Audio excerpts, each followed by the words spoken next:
Hello everyone. आज हम लोग ट्रांसपोर्टेशन इंजीनियरिंग में आगे पढ़ते हैं। कल हमारा ज्योमेट्रिक डिज़ाइन का डिस्कशन हुआ था। ज्योमेट्रिक डिज़ाइन ऑफ हाईवे में कल हम लोगों ने हाईवे क्रॉस सेक्शनल एलिमेंट में पेमेंट सरफेस कैरेक्टरिस्टिक्स में क्या पढ़ा था? फ्रिक्शन, पेमेंट अनइवननेस और क्या है, लाइट रिफ्लेक्टिव प्रॉपर्टी। आज पढ़ना है हम लोग को कैम्बर, लाइट रिफ्लेक्टिंग प्रॉपर्टी। ठीक है, ये सारी तीन चीज़ें डिस्कशन हुई थी। आज पढ़ना है आपको कैम्बर। कैम्बर बेसिकली क्या होता है, जब आप लोग कोई भी रोड देखे होंगे वो थोड़ी सी सेंट्रल पोर्शन में क्या होती है, उठी होती है। ये अगर रोड है तो क्या होगा, ये थोड़ा सा ऐसे उठी होती है। इसी को हम लोग कैम्बर कहते हैं। ये एक ट्रांसवर्स स्लोप दिया जाता है। जैसे आपकी कोई ये रोड है, ठीक है, रोड में क्या हो रहा है, व्हीकल आपकी इधर उधर मूवमेंट कर रही, व्हीकल आपकी ऐसे ऐसे जाती है आती है, तो रोड के जो डायरेक्शन है उसकी क्या दिया जाता है, ट्रांसवर्स डायरेक्शन में देख रहे हो परपेंडिकुलर है रोड की। ये क्या है, परपेंडिकुलर जा रहा है, ये स्लोप है आपका। रोड क्या होंगी, थोड़ी सी सेंट्रल पोर्शन में बीच में उठी होती हैं, उसी को हम लोग कैम्बर कहते हैं। ये क्या होता है, ये क्यों दिया जाता है, क्योंकि आपकी जो रोड है उसमें प्रॉपर ड्रेनेज हो सके। अगर रेनफॉल हो रहा है तो उससे आपकी रोड को बचाया जा सके। क्योंकि अगर क्या होगा, अगर ये रोड है, बारिश हुई इस पर, ठीक है, अगर स्ट्रेट रोड है तो क्या होगी, अगर पर्कुलेशन हो गया इसमें, ठीक है, इसमें परमिएबल रोड होगी तो क्या होगा, पानी नीचे चला जाएगा। जो आपका सबग्रेड होगा वो सबग्रेड आपका बैठ जाएगा नीचे, फिर रोड भी आपकी क्या होगी, आपकी रोड का भी सेटलमेंट हो जाएगा। और क्या हो सकता है कि इसमें ऊपर पानी भी भर सकता है। ऐसे अगर रोड आपकी स्ट्रेट है तो इस पर पानी भी भर सकता है, तो पानी भरा रहेगा तो ट्रेवल करने में आपको दिक्कत होगी। तो इस सब कारण से हम लोग इसको अवॉइड करते हैं कि कैम्बर प्रोवाइड किया जाए। उन सब की नेसेसिटी इसीलिए हुई है। आगे देखते हैं क्या कैम्बर जो होता है, मेन कारण आपको मालूम चल गया किस लिए दिया जाता है, ड्रेनेज पर्पज़ के लिए। और इस कैम्बर का देने का तरीका क्या है, तीन होता है। फर्स्ट हम लोग का क्या होता है, तो ये आपका आज ये पहला हम लोग पढ़ रहे हैं कैम्बर। इसमें हमने क्या पढ़ा, ट्रांसवर्स स्लोप होता है ये, ठीक है। इसमें ट्रांसवर्स स्लोप दिया जाता है जिसको हम लोग लिखते हैं 1/n से, 1/n से दिखाया जाता है। इसमें 1 क्या है आपका वर्टिकल, 1 है वर्टिकल, n है आपका हॉरिजॉन्टल, ठीक है। कहीं 1/n लिखा रहेगा तो उसका मतलब क्या है, जैसे इसमें इस पोर्शन में क्या आ जाए, क्या है ये n आपका क्या है, हॉरिजॉन्टल है, और 1 क्या है आपका, 1 आपका ये वर्टिकल है, ठीक, या सेंटर में कह सकते हो। तो इसको हम लोग बेसिकली दिखाते किससे हैं, परसेंटेज से दिखा सकते हो या इस फॉर्म में दिखा सकते हो, दोनों तरीका है इसका दिखाने का। अभी उसको हम लोग डिटेल में पढ़ेंगे। फर्स्टली देख लेते हैं इसका जो टाइप है वो क्या है। टाइप क्या है, इसमें फर्स्ट है आपका स्ट्रेट लाइन, ये लिख देते हैं,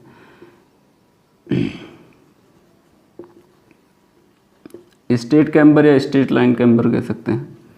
स्ट्रेट लाइन कैम्बर क्या होता है, इसमें जो रोड है वो हमारी क्या होती है, इस तरह स्ट्रेट में हम लोग इसको सीधी लाइन में, इसका जो स्लोप है वो स्ट्रेट लाइन के फॉर्म में दिया जाता है, ठीक। दूसरा कौन सा है आपका, दूसरा है पैराबोलिक शेप का। पैराबोलिक शेप का हो सकता है क्या, कुछ इस तरह हो सकता है, ठीक है। ये पैराबोलिक शेप का हो गया, एल है ये। सी आपका है कंबाइन, इन दोनों को हम लोग कंबाइन फॉर्म में लिखते हैं कभी कभी। इन तीनों को अभी हम लोग पढ़ते हैं डिटेल में। तो ये आपका क्या हो गया, ये स्ट्रेट लाइन हुआ इतनी दूर, उसके बाद ये पोर्शन यहाँ से यहाँ तक पैराबोला शेप में गया, ठीक है। तो ये आपका कंबाइन हुआ। इनमें इनका यूज कैसे होता है, जैसे देखें अगर टोटल इसकी विड्थ क्या है, W है, टोटल विड्थ क्या है इस रोड की, W है, इसमें भी रोड की विड्थ टोटल क्या है, W है। तो यहाँ फार्मूला क्या बनता है, ये जो स्लोप होगा वो कैसा है, 1 in n के फॉर्म में स्लोप होगा। तो क्या है कि एक स्लोप इधर होगा, एक स्लोप इधर होगा, तो क्या हो जाएगा, ये 2n हो जाएगा। n स्लोप इधर होगा, n स्लोप इधर होगा, तो 2n हो जाएगा। तो जो इस टाइम इसका जो कैम्बर की हाइट होगी या कैम्बर कितना उठेगा वो कितना होगा, तो W/2n से हम लोग इसको फाइंड आउट कर लेंगे। आगे हमारा क्या आता है, आगे हमारा आता है ये पैराबोलिक शेप, ये इसका y डायरेक्शन है, ये इसका क्या है, x डायरेक्शन है। अगर आपसे कहा जाए इस पर ये मैक्सिमम वैल्यू कितनी होगी, या पैराबोला का क्या होता है, y = 4ax होता है फार्मूला, तो y = 2x² nw। ठीक, स्टेट पैराबोलिक कंबाइन का वर्क कैसे होता है। स्टेट में हम लोग देखते हैं कि जो आपकी स्लो मूविंग व्हीकल होंगी, अगर ये कोई व्हीकल है, अगर ये स्लो मूविंग व्हीकल है, तो क्या होगा, ये क्या होगा, किनारे चलेगा। हाई स्पीड की अगर व्हीकल होगी तो कहाँ चलेगी, वो बीच में चलेगा। ठीक है, हाई स्पीड की अगर व्हीकल है तो क्या होगी, वो बीच में चलेगी।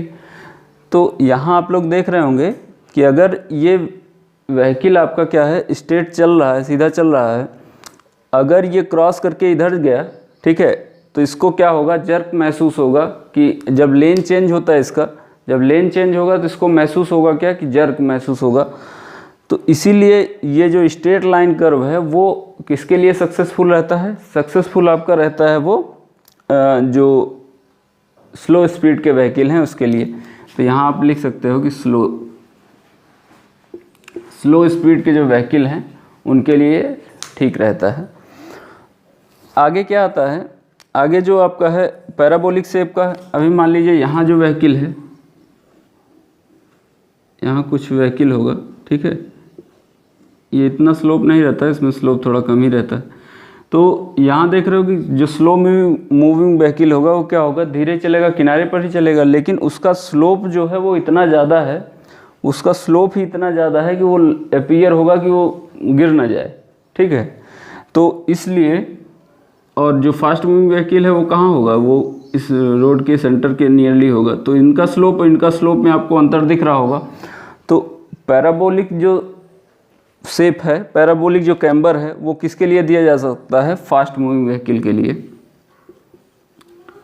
अब ये हम लोग कैसे डिसाइड करेंगे कौन सी रोड किसके लिए बनी है, कौन सी रोड आपकी कौन सी रोड फास्ट मूविंग व्हीकल के लिए, कौन सी स्लो मूविंग व्हीकल के लिए। अब इन दोनों को हम लोग कंबाइन करते हैं। कंबाइन करने में क्या होगा, जो स्लो मूविंग व्हीकल है वो क्या होगा, वो इस साइड में रहेगा, ठीक है, और जो फास्ट मूविंग व्हीकल है वो क्या होगा, पैराबोलिक फॉर्म में रहेगा। इसमें इतनी दूर में स्ट्रेट है, इतनी दूर में ये क्या है, पैराबोलिक है। ठीक है, ये यहाँ से यहाँ तक स्ट्रेट है, ठीक है, ये आपका पैराबोलिक। आगे फिर देखते हैं हम लोग कैम्बर जो होता है किन किन चीज़ों पर डिपेंड करता है।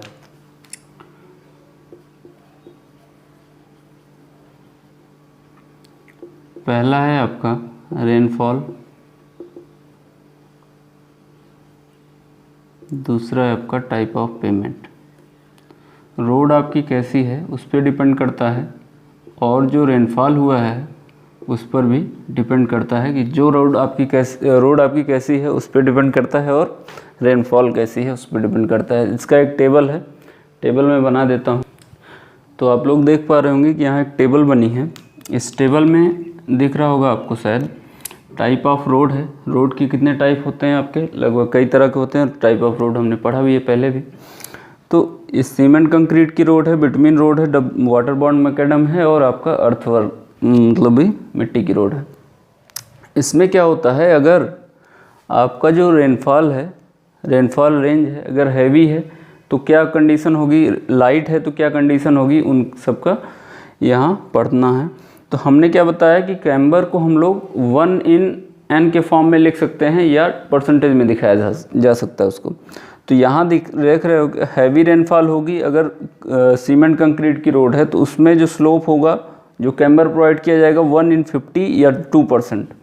तो इसमें परसेंटेज का मतलब हम लोग ऐसे निकाल सकते हैं 100/50 है तो क्या होगा, ये 2 होगा। एस का क्या कितना होगा, 100/40 हो जाएगा तो कितना हो जाएगा, 2.5 होगा। तो इस तरह से परसेंटेज इसका निकाला जा सकता है। तो ये 2% हो गया यहाँ स्लोप। और लाइट रेन होगी तो क्या होगी, अगर बारिश कम होगी उस रेंज में तो आपको स्लोप कम देना पड़ेगा, तो आपके क्या होगा, मटेरियल की बचत हो जाएगी। ठीक है, कैम्बर देने से मटेरियल भी ज़्यादा लगता है ना, क्योंकि तभी तो आप स्लोप दे पाओगे। 1.7 हो गया ये। इधर क्या है कि 1:40 है, ये 2.5 है। किसके लिए, बिटुमिन सरफेस के लिए, जो आपकी बिटुमिन की रोड होती है उनके लिए 2.5 हो गया। और अगर लाइट रेन है तो उसके लिए 2% हो गया।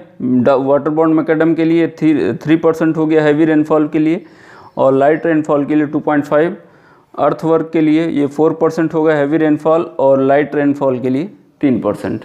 ठीक है, तो इतना आपका यही सारी चीज़ें थी इसमें। और ये आपका कैम्बर कंप्लीट हुआ। इसके बाद हम लोग क्या पढ़ते हैं, कैरिज वे। इसके बाद सेकंड पढ़ते हैं कैरिज वे।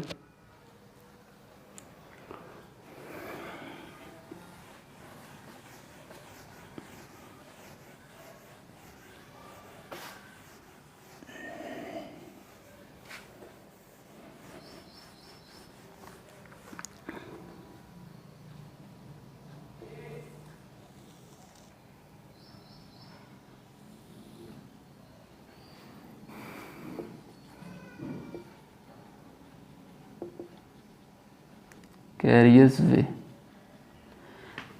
तो कैरियर्स वे का मतलब क्या होता है, इसको हम लोग एक नाम और देते हैं, और पेवमेंट विड्थ। पेवमेंट विड्थ, ठीक है।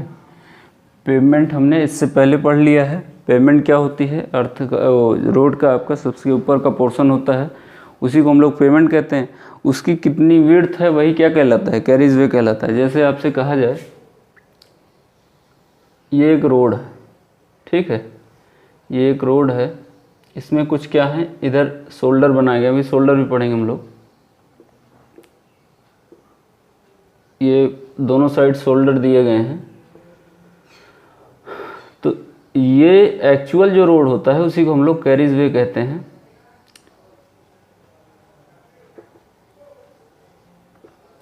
ये ही आपका क्या कहलाएगा, कैरिज वे कहलाएगा। और जैसे इसी पे जनरली आपकी व्हीकल जो है वो मूव करती है। ये व्हीकल हो गया आपका, व्हीकल आपका जनरली इसी पे मूव करता है।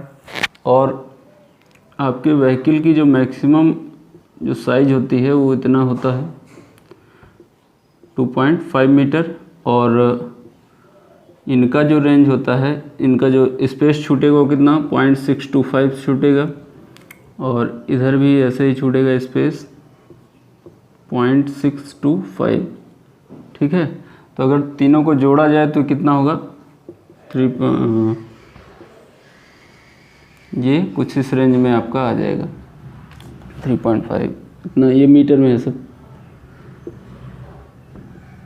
3.75 मीटर। क्या है, कैरिज वे वो चीज़ है जिसमें एक्चुअल आपकी जो गाड़ी है या व्हीकल है वो मूव करती है, या जो पेवमेंट का टोटल विड्थ होता है वही आपका क्या कहलाता है, कैरिज वे कहलाता है। यहाँ शोल्डर दिया हुआ है। शोल्डर क्या होता है, शोल्डर आप लोग देखे होंगे रोड के किनारे में क्या होती है, कच्ची रोड कह सकते हो उसको, ठीक है। वो कच्ची रोड दिया जाता है, क्यों, क्योंकि जो आपकी व्हीकल ख़राब हो जाए तो आप उस पर रख के उसको सही कर सकते हैं, या आपका वो फुटपाथ वगैरह कहीं किसी रोड पे देना हो तो उसके लिए आगे फ्यूचर में काम आ सकता है, या रोड को अगर बढ़ाना हो तब भी शोल्डर काम कर सकता है, ठीक है। तो फिलहाल अभी शोल्डर आगे पढ़ेंगे। ये लगभग 4-4.5 मीटर क्या होता है, चौड़ा होता है शोल्डर आपका, ठीक। तो शायद कैरिज वे समझ में आ गया होगा। तो अब कैरिज वे भी अलग अलग लेन के लिए अलग अलग तरह का होता है, तो उसको भी हम लोग पढ़ते हैं कि एक टेबल बनी है। इस टेबल में क्या लिया गया है, क्लास ऑफ रोड, रोड की आपकी क्लास क्या है, सिंगल लेन है, डबल लेन है, मल्टी लेन है, क्या हैं, उनके लिए हमारा जो कैरिज वे है उसकी जो साइज़ है वो क्या होगी, ये मीटर में ही सब कुछ दिया हुआ है आपको। तो अगर रोड आपका सिंगल लेन है 0.75 मीटर की क्या होगी रोड आपकी, उसका कैरिज वे होगा। अगर रोड 2 लेन है और कर्व नहीं दिया गया है, कर्व है उस पर, कर्व क्या होता है, जैसे आपसे कहा जाए ये आपकी रोड है, ठीक है, रोड है, उसके बगल आपको देना है फुटपाथ, ठीक।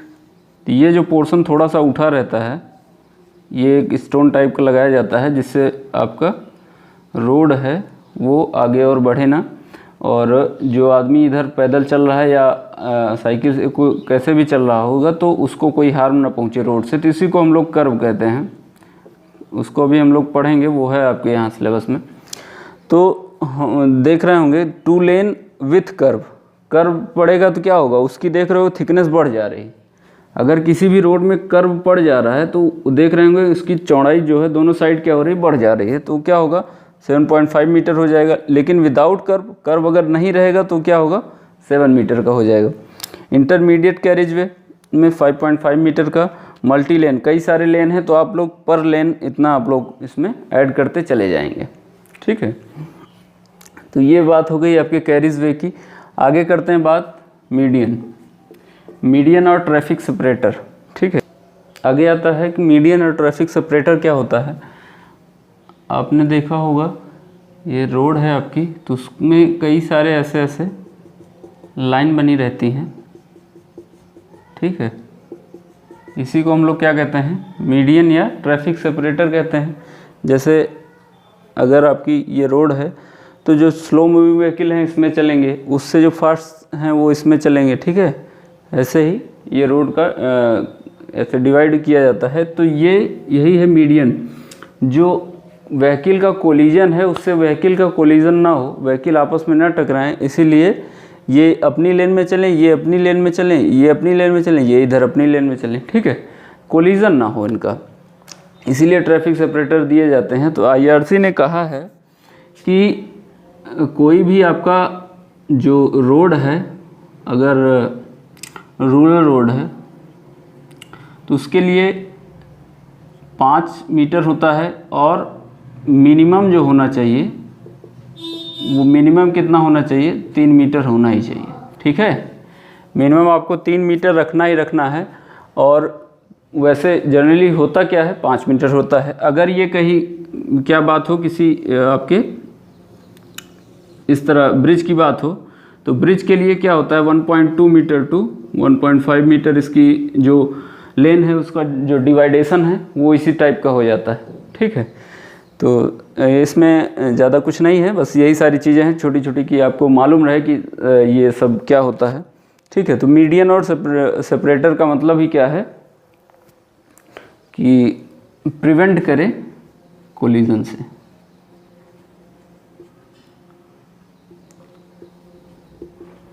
कोलिजन ऑफ व्हीकल, ठीक है, व्हीकल के कोलिजन से आपको प्रिवेंट करे। इनके बाद क्या आता है, इसके बाद आता है कर्व। अगर कोई रोड है तो हम लोग के उसके साइड्स में आप लोग देख रहे होंगे कि ये कर्व एक स्टोन टाइप का इसमें लगाया जाता है स्टोन, जिससे क्या हो, इधर जो आदमी फुटपाथ पर चल रहा हो, कोई आदमी बना देते हैं इधर, कोई आदमी क्या होगा फुटपाथ पे चल रहा है तो उसको हार्म ना पहुँचे इधर के ट्रैफिक से, ठीक है, वो अपना साइलेंटली निकल जाए। ऐसे ही बात दोनों साइड में दिया जाता है, ठीक है। कर्व, यही आपका कर्व स्टोन होता है। अब इनकी जो हाइट होती है उसके अकॉर्डिंग हम लोग इसको सेपरेट करते हैं। हाइट के अकॉर्डिंग इनको 3 कैटेगरी में डिवाइड किया गया है। पहला वाला है लो कर्व, लो कर्व की हाइट कितनी होती है 10 सेंटीमीटर, ठीक। दूसरा है आपका सेमी बैरियर, उसकी हाइट कितनी होती है 15 सेंटीमीटर। बैरियर की हाइट कितनी होती है 20 सेंटीमीटर। अगर आप लोग देख रहे हो हमारा जो ट्रैफिक है वो कहाँ मूव करेगा, कैरिज वे मूव करेगा। तो अगर ये लो कर्व है, लो कर्व में तो क्या हो जाता है, आदमी क्या होता है तो अपना व्हीकल को इधर क्रॉस करा सकता है, लो कर्व में आप क्रॉस करा सकते हो। सेमी कर्व में भी कभी कभी कराया जा सकता है क्योंकि ये 10 से 15 हो गया है, लेकिन बैरियर का मतलब ये 20 सेंटीमीटर की हाइट जब हो जाएगी 20 सेंटीमीटर की, तो हम लोग अपने व्हीकल को उधर क्रॉस नहीं करा पाएंगे। कभी कभी ज़रूरत भी पड़ जाती है, पार्किंग देना पड़ता है एट रैंडम, तो हम लोग छोटा लो कर वहाँ प्रोवाइड करते हैं। जहाँ हम लोग को बैरियर की ज़रूरत पड़ती है हम लोग बैरियर लगाते हैं, ठीक है। तो कर भी आपका फिनिश हो गया है। अब आगे आता है रोड मार्जिन, ये इम्पोर्टेंट टॉपिक। तो पढ़ते हैं अगला रोड मार्जिन। रोड मार्जिन क्या होता है? रोड मार्जिन पढ़ने से पहले आप लोग शोल्डर, अभी हमने बताया आपको, शोल्डर फिर से एक बार देख लीजिए। शोल्डर क्या होता है? कोई भी कैरिज वे है उसके साइड्स में आप लोग की कच्ची रोड जिसको कह सकते हो, या इमरजेंसी लेन इसको कहा जा सकता है। इमरजेंसी लेन मतलब जब भी आपको ज़रूरत पड़ी या आपके टायर फट गया या कुछ भी हो गया, आपको कुछ दिक्कत हो गई, तो आप साइड में अपनी गाड़ी लगा के वहाँ कुछ देर रुक सकते हैं। तो कैरिज वे पे अगर जो भी मूव करेंगे तो आप शोल्डर का हेल्प ले सकते हैं, ठीक है। तो शोल्डर की जो मिनिमम साइज़ होती है वो कितनी होती है? जो स्टैंडर्ड साइज, मिनिमम साइज नहीं, स्टैंडर्ड साइज या मिनिमम साइज भी कह सकते हैं इसको, ये कितनी होती है? 4.6 मीटर होती है, 4.6 मीटर होती है। और इतना क्यों दिया जाता है? क्योंकि आपकी गाड़ी वहाँ क्या हो, थोड़ा सा मूवमेंट हो सके, मुड़ सके, तो इसको इमरजेंसी लेन। तो शोल्डर साइज समझ में आ गया होगा। कैरिज वे आपने पढ़ लिया, शोल्डर पढ़ लिया है। और आगे पढ़ते हैं रोड मार्जिन क्या होता है। ये आपको 3 लाइन उधर दिख रही होंगी, 3 लाइन इधर दिख रही होंगी। तो इनमें क्या होता है? शोल्डर और कैरिज वे को अगर जोड़ दिया जाए, इन तीनों को अगर जोड़ा जाए तो हमारा क्या होता है? विड्थ ऑफ फॉर्मेशन कहते हैं उसको, या रोड वे कहते हैं उसको। दोनों एक ही वर्ड है, रोड वे कहिए या विड्थ ऑफ फॉर्मेशन कहिए, अगर आपको इन तीनों को जोड़ा जाए तो। बात करते हैं इधर, जब भी रोड, ये आपका ड्रेनेज है, ड्रेनेज इधर से जाएगा आपका। और फिर क्या होगा कि ये रोड, एक रोड लाइन दिया हुआ है, इधर भी दिया है, इधर भी दिया है। रोड लाइन क्या होती है कि एट दैट टाइम आपकी जो रोड है वो क्या होगी, रोड का जो क्राइटेरिया या जो रोड है वो आपकी यहाँ तक जा सकती है, ठीक है। रोड आपकी यहाँ तक जा सकती है। रोड का जो, जैसे आप लोग देखे होंगे रेलवे के लिए जगह बहुत सारी छोड़ी जाती है, ठीक है। तो वैसे ही सिचुएशन यहाँ भी है कि यहाँ तक की जो डिस्टेंस है वो क्या होगी, रोड के अंदर आएगी, under the authority of road. Road क्या करेगा, यहाँ तक की ज़मीन को परचेज करेगा। जब भी आपको गवर्नमेंट आपकी यहाँ तक की ज़मीन को परचेज करेंगी, ठीक है। इधर भी क्या हुआ है, रोड लाइन बनाई गई है। इन दोनों के बीच की डिस्टेंस को हम लोग कहते हैं रोड लैंड। यहाँ से लेके यहाँ तक की डिस्टेंस को हम लोग क्या कहेंगे, रोड लाइन कहते हैं। शोल्डर के साइड से रोड लाइन के किनारे को हम लोग रोड मार्जिन कहते हैं। इतना मार्जिन छोड़ के रोड बनाई जाती है, तो यहाँ को इसको भी रोड मार्जिन कहेंगे, ठीक है। इसके बाद आती है बिल्डिंग लाइन। यहाँ से आपकी बिल्डिंग स्टार्ट हो सकती है। बिल्डिंग का मतलब हाई राइज बिल्डिंग नहीं, मल्टी स्टोरी बिल्डिंग नहीं बनाना आपको रोड के किनारे। वहाँ आप लोग छोटा सा दुकान वगैरह वही सब रख सकते हो, ठीक है। तो अगला आता है आपका control unit, control line. Control line क्या कहती है? कंट्रोल लाइन यही कहती है जो रोड है वो रोड का जो इफ़ेक्ट है वो कहाँ तक होगा, आपकी कंट्रोल लाइन तक होगा, वहाँ तक उसका कंट्रोल होगा। अगर मान लीजिए फ्यूचर में जब भी आपकी रोड का एक्सटेंशन होगा तो क्या होगी, बिल्डिंग वगैरह कहीं कहीं देखते होंगे बिल्डिंग गिरा दी जाती है, ठीक है। तो बिल्डिंग की जो लैंड है, बिल्डिंग की जो जगह है, आदमी वो परचेज कर लेती है गवर्नमेंट। उसके बाद भी आपकी फिर रोड एक्सटेंड होती है। तो रोड आपकी मैक्सिमम कितनी बढ़ सकती है, कंट्रोल लाइन तक बढ़ सकती है, उसके आगे हमारी रोड नहीं बढ़ सकती, ठीक है। तो यही सारी चीज़ें थी इसमें रोड में। अगला आता है राइट ऑफ वे। अगला आता है राइट ऑफ वे, इसको भी पढ़ते हैं। राइट ऑफ वे क्या होता है? तो अगला आता है हमारा right of way. Right of वे क्या होता है? Area of land acquire for the construction. Construction के लिए कितनी एरिया चाहिए आपको, वही आपका क्या आता है, राइट ऑफ वे आता है। और future development of road. Future development of road मतलब हम लोग रोड को ऐसा लेके चलते हैं कि आपको जो फ्यूचर में रोड को एक्सटेंशन करना पड़े तो आप उसको कर सको। तो नियरली हम लोग मान सकते हैं कि जैसे जो एरिया आपकी यूज़फुल है, जहाँ क्या हो, जहाँ तक हम लोग अपना रोड को बढ़ा सकते हैं, वही आपका राइट ऑफ वे हो सकता है। तो इसमें क्या हो सकता है, जो इसमें ये जो जगह है वो आपकी क्या हो सकती है, रोड लाइन से लेके इस रोड लाइन के बीच की डिस्टेंस को ही हम लोग राइट ऑफ वे भी कह सकते हैं, ठीक है। राइट ऑफ वे जगह जगह पर बदलता रहता है। कहीं क्या हो सकती है, ये जो डिस्टेंस है वो यूजफुल नहीं हो सकती। मान लीजिए इधर क्या होगा, इधर क्या होगा, अगर कोई ट्री वगैरह है, ठीक है, ये इधर ट्री है, अगर यहाँ क्या होगा, अगर ये लैंड आपकी यूजफुल नहीं होगी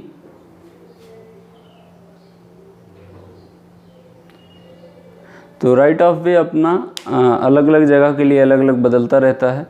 तो इतना आप लोग को ध्यान रखना है कि राइट ऑफ वे क्या होता है, area of land acquire for the construction and future development of road. तो आज आपका क्या हुआ, पहला जो टॉपिक था आपका हाईवे क्रॉस सेक्शनल एलिमेंट, वो पूरा हो गया है। इसके बाद हम लोग क्या पढ़ेंगे, हमारा जो साइड डिस्टेंस होती हैं उनको पढ़ा जाएगा। साइड डिस्टेंस को कल पढ़ते हैं। Okay, thank you.